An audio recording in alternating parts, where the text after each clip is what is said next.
Qəribin ən qəribəsi odur ki, insan Rəbbini bildi, ona iman etdi.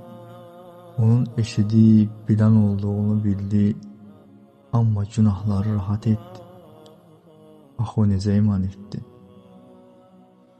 Ən qəribəsi odur ki, insan özünü həlak etdi, ruhu yoruldu, gözlərindən bəlli oldu, nəfsi ilə mübarizə aparır, gözlərində olan qığılcımdan bəlli oldu.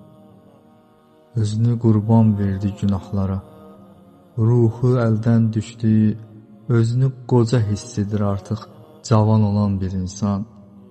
O günahların içində batıb həlak oldu, cavan olan insan. Necə cəsarət tapa bildin? Necə cəsarət tapa bildin?